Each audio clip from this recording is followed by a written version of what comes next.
Yo, salut tout le monde, c'est Mika Bifit, blogueur pro en formation, passionné de breakdance, de musculation, de fitness et de développement personnel. Avec un message, bâtir un physique mais aussi un état d'esprit.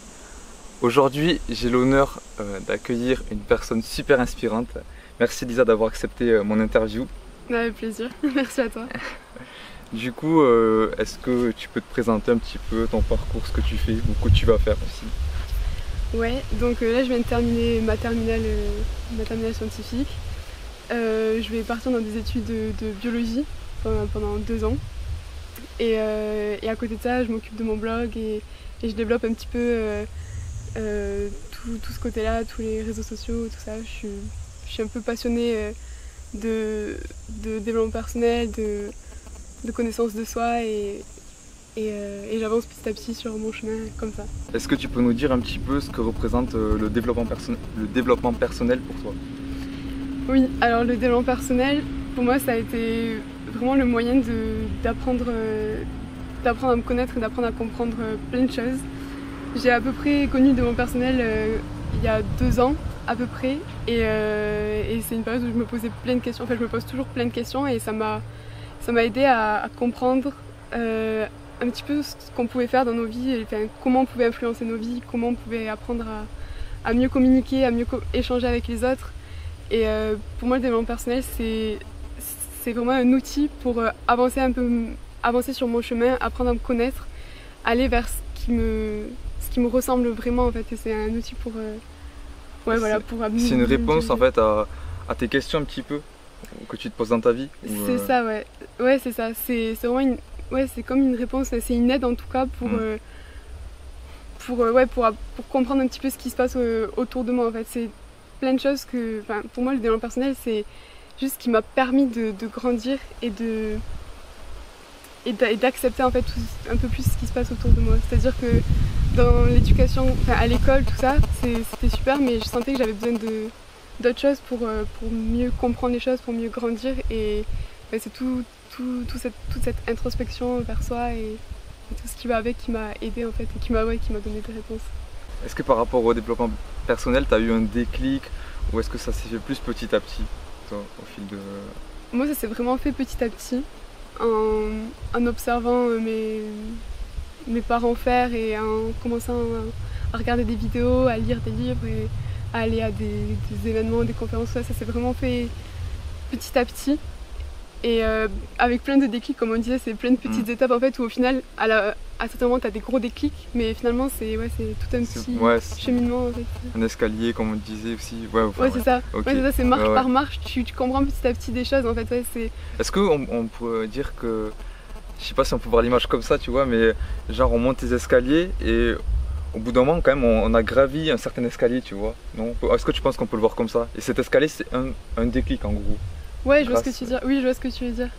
Ouais, carrément. Oui, on peut le voir comme ça. C'est à force de monter des marches petit à petit, on atteint vraiment le palier, déclic. Je sais pas, okay. Ouais, c'est ça. Il y avait la coach qui m'a coachée pour la JDA. Elle m'avait parlé d'une image qui était assez parlante. En fait, c'est comme une porte avec plein de verrous. Et en fait, petit à petit, tu trouves les clés autour de toi, avec des discussions, avec des livres, tout ça. Et à chaque clé, chaque prise de conscience, ça ouvre un verrou. Et à la fin, ça ouvre toute la porte. En fait. Et c'était chaque clé après clé, ça a ouvert la porte d'une autre prise de conscience et ça a ouvert des réflexions encore plus grandes. Ok. Donc en gros, pour résumer, ça se fait petit à petit. Et par-ci par-là, tu as un gros déclic, on va dire, ou prise de conscience. C'est petit à petit. Et parfois, c'est vrai que tu rencontres des personnes ou tu regardes des vidéos qui vont encore plus t'impacter. Et d'un coup, là, tu vas avoir des plus gros déclics. Mais sinon, c'est vraiment petit à petit. Est-ce que tu peux parler un petit peu de Feel You Good, ton blog un petit peu que tu as créé? Qu'est-ce que ça représente pour toi, le contenu un petit peu? Ouais, Feel You Good, de base, c'est un blog que j'ai créé il y a 2 ans. Donc c'était une fois que j'avais commencé à découvrir un petit peu tout ce monde du développement personnel et même autour en fait, toute cette découverte de moi-même et voilà. Et je me suis rendu compte que tout ce que j'avais appris à travers toutes ces expériences, c'était tellement enrichissant. Enfin, moi ça m'aidait tellement pour me développer, pour grandir, que j'ai eu envie d'offrir cette chance en fait à d'autres jeunes qui n'avait pas forcément ces clés et tous ces outils pour grandir en fait. Et c'est pour ça que j'ai voulu créer ce blog pour partager mes challenges, mes aspirations, ce qui m'a aidé à évoluer moi-même pour pouvoir aussi le transmettre. Il y a un besoin de transmettre un petit peu en fait. Quand on se découvre en fait, je sais pas si tu le ressens, moi je le ressens un petit peu comme ça, mais il y a un besoin de transmettre quand on commence à se découvrir, qu'on voit le potentiel, tout ça en fait. Feel You Good, c'est un petit peu ça, tu veux transmettre, c'est que tu t'es découverte un petit peu à travers le dev perso et j'ai eu besoin de le transmettre. Okay. Ouais, carrément, c'est carrément ça, c'est que je voyais un petit peu autour de moi aussi que ça commençait à bouger et c'est ça que je me suis dit, waouh, mais ça peut tellement avoir d'impact. Déjà ça a eu beaucoup d'impact sur moi, sur ma famille, j'ai vu que ça bougeait beaucoup. Et puis au lycée, j'avais des amis j'ai des super amis qui m'ont vachement boosté là-dedans parce que je voyais à quel point parce que je leur partageais comme réflexion, elles étaient tellement ouvertes à ça que je les voyais bouger, évoluer et grandir et elles me disaient mais waouh, mais Lisa, t'es en train de nous faire prendre conscience de certaines choses, de nous faire grandir, c'est juste ouf, tu vois l'impact que ça a, tout ce que tu nous transmets. Et du coup c'est pour ça que je me suis dit qu'il y a tellement de jeunes qui ont besoin de ça, besoin de ces clés, qui est la même chance que moi j'ai la chance d'avoir ces clés là, tu vois. Du coup ça me fait penser à un truc que j'avais pas préparé, mais en fait est-ce que tu penses quand on commence à s'occuper un petit peu de nous, on le fait pour nous, mais après en fait c'est vrai qu'on impacte d'autres personnes sans même le savoir. Ouais, carrément. Et c'est ouf, en fait c'est ce que tu dis quoi. Et c'est vrai qu'on commence à s'occuper de nous en fait, c'est un message que j'ai à transmettre, mais c'est ce que tu dis. C'est ce que tu dis que c'est ouf comment on change des personnes sans même le savoir. C'est ça, c'est que mais souvent on lui. Enfin moi le jour où j'ai compris ça, et encore je suis toujours un petit peu en train de le comprendre un peu plus, mais c'est qu'en gros on peut pas changer les autres. Dans tous les cas on peut pas changer les autres, on peut que commencer par se changer soi pour pouvoir influencer les autres, pour pouvoir les inspirer, tu vois.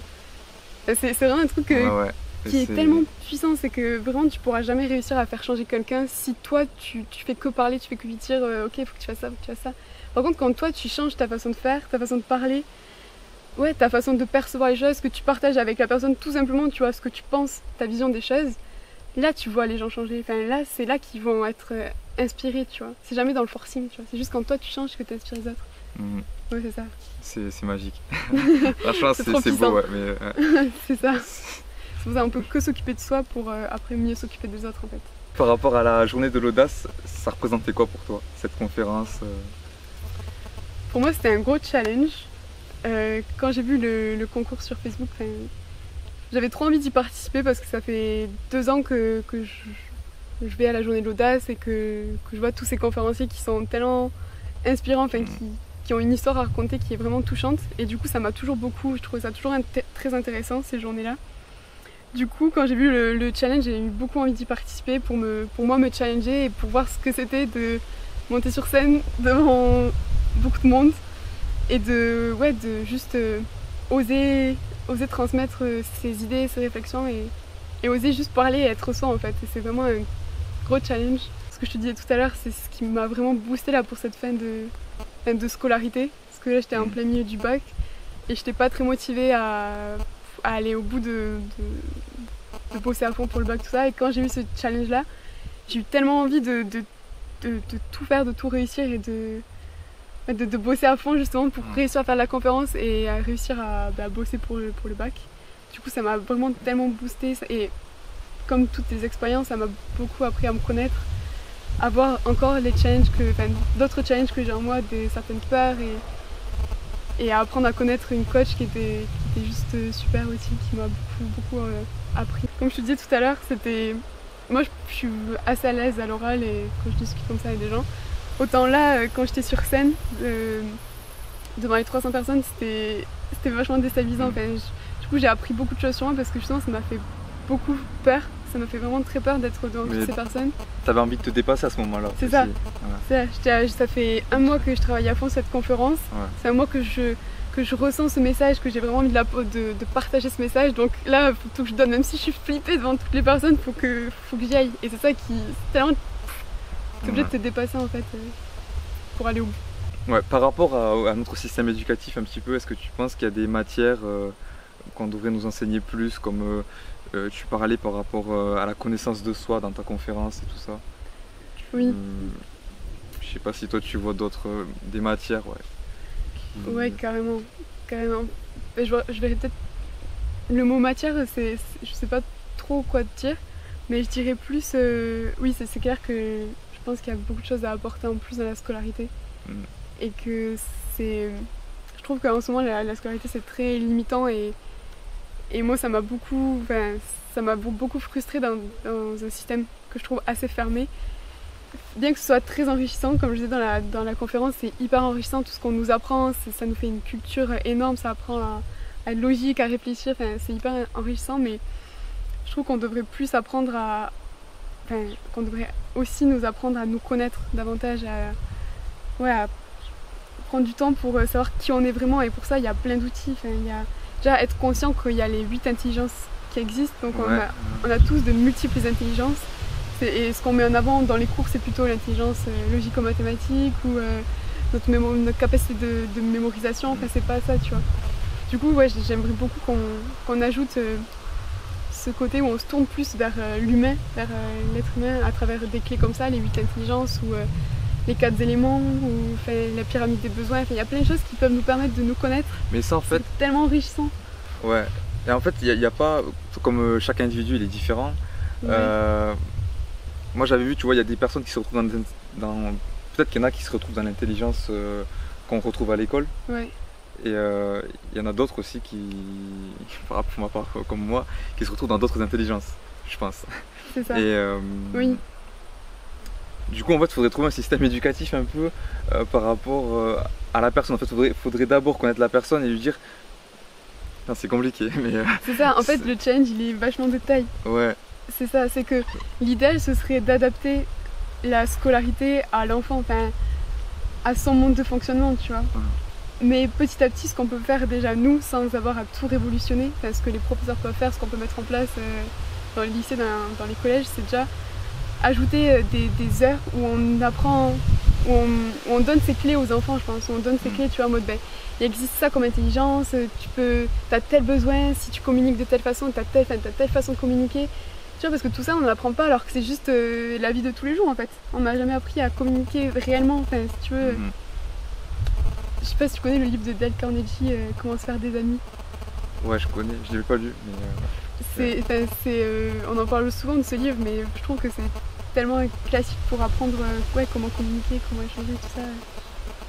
Non, mais je pense qu'il y a beaucoup de choses à apporter à la Et dès la maternelle, tout ça, ouais. Dès le plus jeune âge pour toi, je pense. Je pense, oui. Dans tous les cas, on a besoin d'apprendre tout ça, on a besoin de compléter la scolarité.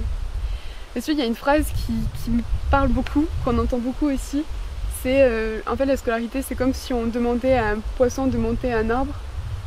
Tu vois, le singe, on lui demande de monter un arbre, il arrive super bien parce que c'est ses capacités, c'est sa façon de se déplacer. Tandis que si on demande à un poisson de monter un arbre, il va pas y arriver. Tu vois, les poissons, il a d'autres capacités, d'autres compétences, mais qu'on peut pas mettre en avant de cette façon-là. Et la scolarité, c'est un peu ça. Il faut s'adapter à l'enfant, en fait. C'est ça. Et pas essayer de le mettre dans des cases, parce qu'après, ce qui se passe, c'est que on se retrouve à des enfants ou des adultes qui se croient incapables alors qu'ils ont juste un potentiel énorme, mais qui n'est pas reconnu par la scolarité. C'est ça. Ok. Beaucoup de choses à faire. Comment tu définirais la réussite? Ma réussite, du coup. Enfin, oui, parce qu'il n'y a pas de définition universelle, je pense. C'est chacun sa réussite. Ouais. Je pense que pour moi, la réussite, c'est de vivre le plus possible en accord avec ses valeurs. Enfin, être proche de ce qui est important pour nous. Et après, aller vers nos rêves, aller vers ce qui nous donne envie. Enfin, ne pas se limiter. Pour moi, la réussite, c'est vraiment oser vivre des choses qui nous donnent envie, oser y a un se sens, challenger. Oser donner un sens à sa vie, je sais pas si on peut dire ça comme ça aussi. C'est totalement ça. Pour moi, la réussite, c'est une vie qui a du sens pour soi. Tu vois, c'est pas... du coup, ça allie plein de choses. Pour moi, la réussite, je pense que ça allie plein de choses. Mais c'est tout d'abord donner un sens à sa vie, et être en accord avec qui on est et avec nos valeurs pour pouvoir ensuite mieux vivre avec les autres, être dans le partage, être... Du coup, ça nécessite un travail sur soi. Ouais, je pense, oui. Pour moi, la réussite, c'est pas juste... oui, c'est clair. Je pense que c'est pas juste avoir réussi sa carrière ou réussi sa famille. Je pense que c'est un ensemble de tout. C'est ça. Okay. Et du coup, c'est clair que dans mon personnel, C'est un tout. C'est obligé de commencer ce cheminement. Ouais. Quels sont tes objectifs en ce moment? En ce moment, donc là je suis en vacances, donc objectif bac c'est terminé. Mon objectif là à plus long terme c'est de bien me préparer pour les études que je vais commencer là à la rentrée, études de biologie. J'ai vraiment envie d'y aller dans un bon état d'esprit et de réussir et de me sentir bien dans ces études là. Et donc ça c'est plus un objectif à long terme. Et l'objectif en ce moment c'est que j'ai vraiment envie de développer mon blog et de le nourrir et de faire tout ce qu'il y a autour, de me lancer encore plus sur les réseaux sociaux et du coup de rencontrer, de faire des rencontres, vraiment de développer le blog et tout ce qui va avec, tout ce qui va. Et le blog du coup c'est développement personnel pour toi? Mais ouais, je dirais c'est même... tu vas mettre environnement, je sais pas. Ouais, c'est un peu un regroupement de ce que je trouve important, de mes valeurs que j'aime, que je transmets. C'est même plus que développement personnel, je pense qu'il y a aussi ouais, développement personnel ça engendre plein de choses. Je pense que c'est développement personnel et puis c'est connaissance de soi, c'est dépassement et c'est aussi, je parle aussi de nature. À quel point moi ça me touche l'environnement, tout ça. Et à la fois voilà, c'est aussi mon expérience par rapport aux arts martiaux et du coup c'est encore une autre chose, c'est une philosophie en fait pour moi c'est un peu une philosophie de plein de choses. Feel You Good c'est vraiment plein de choses qui m'aident à évoluer et du coup c'est autant le développement personnel, autant les arts martiaux, une telle philosophie, autant la nature, autant... Ok, en fait il y a plein de choses, d'accord. Ouais. Et par rapport à l'environnement du coup, comme on en discutait après, il n'y avait pas des trucs précis, je sais pas, objectifs à long terme par rapport à qu'est-ce que tu pourras apporter au monde, à ce monde? Ouais, je pense que pour l'instant, par rapport à l'environnement, j'ai besoin de me former, de beaucoup apprendre, parce que pour l'instant, je suis touchée par ce qui se passe au niveau de la nature. Ouais. Je suis très proche, j'aime beaucoup aller dans la nature pour me ressourcer, tout ça, je suis très proche de tout ça. Mais je suis pas du tout assez formée et j'ai pas du tout assez de connaissances pour pouvoir mettre des choses en place, pour pouvoir créer des projets ou conseiller, même donner des conseils, tout ça. Je pense que pour l'instant c'est des petites actions tous les jours, des actions vraiment à la maison, tu vois, économiser l'eau, des choses comme ça. Mais pour l'instant j'ai besoin d'apprendre, c'est pour ça que je vais faire des études de biologie pour être calée là-dedans et ensuite pouvoir aller voir ailleurs et créer des projets, des choses comme ça. Quel livre ou personne t'ont inspiré et t'inspire encore? Des livres, il y a beaucoup de personnes qui m'inspirent. Si tu veux en citer, je sais pas, peut-être les 2 ou 3 plus importantes, s'il y en a vraiment trop. Ouais, mais c'est vrai qu'il y a quelques personnes qui m'inspirent, mais c'est vrai qu'il y a beaucoup de personnes dans le sens que chaque personne que je rencontre m'inspire pour quelque chose, j'ai l'impression. Tu vois, pour une partie de sa vie qu'elle a transformée, qui m'inspire, ou sa façon de faire. Mais les personnes qui m'inspirent beaucoup en ce moment, c'est mon maître de Kung Fu. Ça fait 2 ans que je fais du Kung Fu. Et il est, je trouve, très intéressant, très enrichissant dans sa façon de voir la vie, sa vision du monde et toutes ses valeurs, je trouve hyper inspirant. Mon maître de Kung Fu m'inspire beaucoup. Et après, il y a des coachs sur internet. Après, il y a ma famille qui m'inspire beaucoup aussi pour y aller. Et tous les coachs de développement personnel, je pense à Max Piccinini, je pense à David Laroche, je pense à plein de coachs, Marine Tadier qui m'a beaucoup aidé aussi à prendre confiance en moi petit à petit. Voilà. Plein de personnes. Et après, des livres qui m'ont inspirée. Je pense à un livre de Laurent Gounel, dont j'avais parlé dans ma conférence, L'homme qui voulait être heureux. Je crois que c'est mon premier livre de développement personnel, si on peut dire. Vraiment le livre qui m'a beaucoup touchée. Après, il y a Comment se faire des amis de Dale Carnegie. C'est le livre qui parle beaucoup de communication et de comment échanger et voir qu'on peut influencer les autres et tout en étant correct, tout en arrangeant chacun. Et c'est un livre vachement instructif et qui m'a beaucoup apporté à l'époque, à la période où je l'ai lu. Une dernière question, est-ce que tu aurais un conseil pour vivre la vie qui nous inspire? Ouais, un conseil, pour moi, ce qui est important, c'est vraiment d'apprendre à se connaître. Vraiment de se lancer. Il y a une phrase de Simone de Beauvoir qui dit « J'accepte la grande aventure d'être moi ».